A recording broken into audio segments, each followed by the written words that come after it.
7h04 sur Europe 1, nous allons maintenant à Marseille où l'heure est au nettoyage et à l'évaluation des dégâts après l'incendie qui a touché une partie des quartiers nord de la ville. Un matériel assez lourd, 71 maisons déclarées inhabitables par la préfecture, 10 totalement détruites.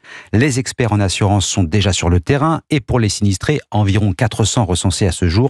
C'est une autre épreuve qui commence. Reportage Frédéric Michel, envoyé spécial d'Europe 1 à Marseille. Il y a ceux qui ont tout perdu, leur habitation, leurs souvenirs, et ceux comme Gilles et Teddy, dont les maisons ont été seulement légèrement endommagées. Mais tous, après le feu, ont une nouvelle appréhension.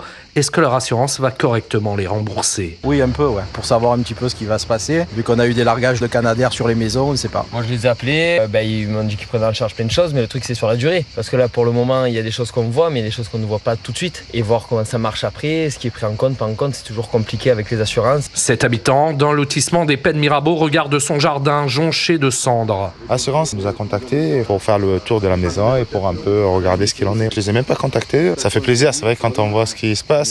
L'indemnisation dépend du contrat signé avec son assurance. Patrice Martin est contre-expert au cabinet Med Expertise. L'indemnisation est basée sur le coût de la reconstruction à l'identique au jour d'aujourd'hui. C'est-à-dire que si la maison elle fait 200 mètres carrés qu'elle est en parpaing, la compagnie d'assurance doit une maison de 200 mètres carrés en parpaing. Et en général, le jardin, la piscine et le mobilier nécessitent de souscrire des options sans lesquelles vous n'êtes pas indemnisé. Marseille, Frédéric Michel, Europe 1.